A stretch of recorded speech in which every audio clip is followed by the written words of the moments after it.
Okay everyone, today we have three stocks that we're going to be going over, and that is Zynga Corporation, that is Purple Innovation, and that is Alibaba. And I'm going to go over the main 3 bullet points for all 3 of these stocks and why I think they could be potential attractive investments for investors such as myself, and why I think they offer some great value at these prices. If you haven't followed me before, my name is Jordan. I'm a millennial investor. I track all my investments through Fidelity and track it on Excel sheets as well. And if you want to follow along with me and my goal and how I plan to get to $1 million by the age of 40, go ahead and subscribe, and I'd really appreciate it if you do so. But let's go ahead and get started with our first investment of the day, and that is Zynga.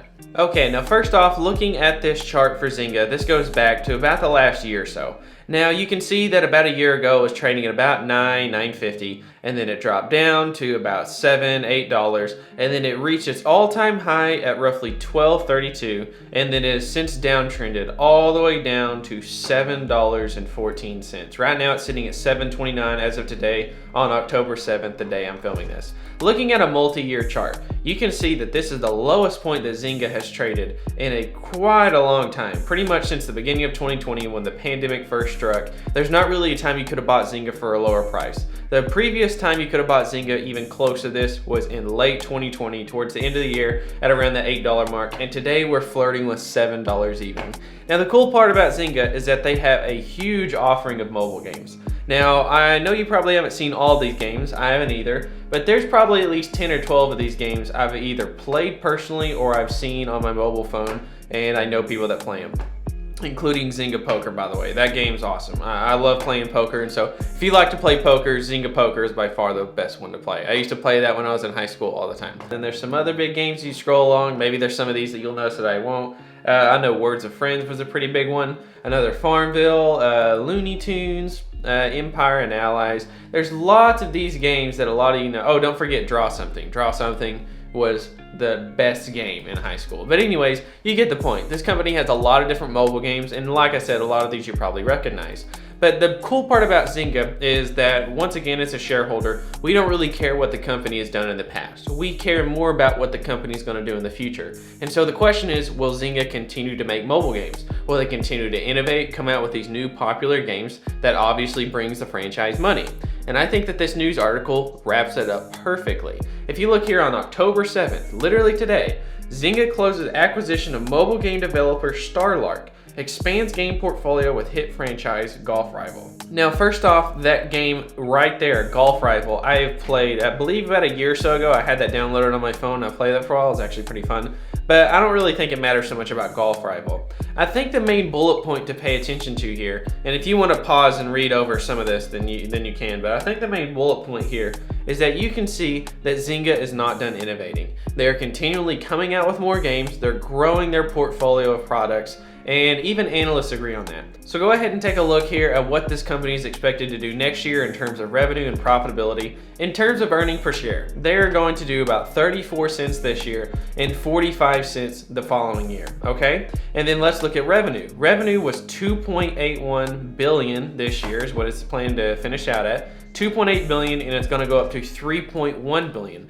So they're growing top line revenues, bottom line earnings. Let's look at their balance sheet. Taking a look at their balance sheet, you know one of the main things that I always like to look for is their cash in relation to their long-term debt. Which, by the way, this is a smaller company. Zynga in general is a pretty small company. Let's see, the market cap is about $8 billion, so a pretty small company relative to a lot of stocks out there in the market. But they have 1.5 billion in cash. Is this quarterly? Yeah, 1.5 billion in cash, and their long-term debt is 1.3 billion. So they could pay off every bit of their long-term debt tomorrow if they wanted to, and 1.5 billion in cash for an $8 billion company, that's quite a bit of cash on hand, which is what I like to see as an investor. I want to see a company that has lots of room to grow, lots of room to expand. Now they did just spend part of that cash on that new acquisition. I'll get more details on that later, but generally speaking, you get the point. Growing company, a pretty good valuation, which, by the way, I should have mentioned, if they're expected to do 45 cents worth of earnings per share next year, and right now they're trading at $7.29. Let's take $7.29, 7.29, divide by 45 cents of earnings per share, then this is trading at a next year PE, forward PE of 16.2. And at a time where the market trades at an average at about a 20, a 21, a 16.2 is quite impressive for a company that is growing faster than that of the average in the market. Because like I said, this year's revenue growth is 24%. Next year's revenue growth is 10.8% expected. So this company is not a slow grower, they're growing quite fast, and I think it's a great opportunity to buy Zynga stock, in my opinion, at around $7. And especially under $7.50, you can see this alert. I have an alert set to be under $7.50. So if you're interested in that, I think now is probably a decent time to buy. It's not financial advice, but it's one that I'm interested in. Next up, we have Purple. Let's go to, let's look at the last year or so. So right around here is when the year started. And let's see, you can see that about a year ago, this company was trading at about $25, $28, somewhere around that range. And then it peaked out at its all-time high in about January of this year at $41 a share. Since then, it has downtrended, literally getting cut in half. Today it trades at $21.71, and just the other day it hit a bottom at $20.68. Now here's the cool part about Purple. They're having such trouble keeping up with their products because they're in such high demand. They're trying to expand and build fulfillment centers as fast as they possibly can, and they're coming out with these new factories left and right. And the demand for these products is something like you would almost never hear of a mattress company. We are excited to be moving back into a position that allows us to fully leverage the power of our vertically integrated manufacturing platform and capitalize on the significant growth prospects that exist for our business. Our proprietary comfort technologies have disrupted the mattress industry and led to strong share gains in the premium category. Looking ahead, we see a long runway for growth as we continue to innovate our mattress and non-mattress product offerings, expand our distribution through partner and own retail, and enhance our digital capabilities to improve traffic, conversion, and repeat business. We are confident in delivering a solid finish to 2021 and progressing towards our long-term targets of $2 to $2.5 billion in annual net revenue and mid-teens adjusted EBITDA margins over the next 3 to 5 years. Does that sound like a company that is not innovating? The company's name is literally Purple Innovation. It's a company that is not complacent with where they're at. That sounds to me, I'll let you decide for yourself, but that sounds to me like a company that is focused on expanding the business, growing, and hitting long-term projected targets for both revenue and bottom line earnings. You see that it talked about their long-term targets within the next 3 to 5 years, right? They're not focused on, oh, we gotta hit these numbers next quarter. Oh, we gotta hit this number by the beginning of 2022. They're focused on 3, 4, 5 years out into the future, which is what I want as an investment. I want to focus on a company that is focused on the long term. I want to focus on a company that is looking at 2026 projections. I don't want to focus on what they're doing 90 days from now. I don't really care about that. And so this is what's happening with Purple. They're growing their business, the demand is through the sky, and let's go ahead and look at their investor relations page. They're diversifying out from just traditional mattresses, as it mentioned in that article. They obviously have their portfolio of mattress brands, but they also have their Purple pillows. They have different types of seat cushions.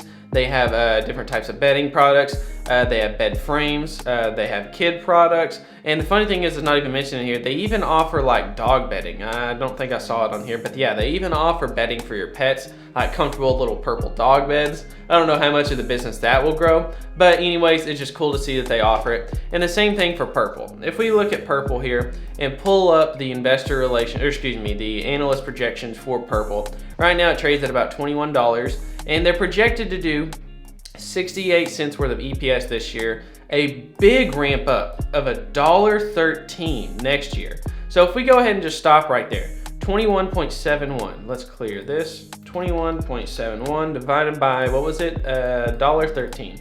Divided by $1.13. Once again, we talked about the average PE in the market being 20, 21 roughly. Right now, this trades at a forward PE of 19.2. When I think this starts to really get attractive for Purple is if this falls below 20. If we can get to the $19, $18, $17 range, that's when I start to get really excited. Because if you take this calculator and if you punch in the same numbers, but if you do 20.1.13, then you get 17.6 forward PE. That starts to get really, really attractive. And so I'm not gonna be buying right now at 21, 22. I am very close, but if it starts to fall below 20, if we reach that $19, $18 range, that's where I get excited. Because it's a company that's growing profitability 68 cents this year, $1.13 the following year, and then they also are growing top line revenues. And not only are they growing top line revenues, but they're growing incredibly fast. Once again, this is not what you would typically see from a boring mattress company.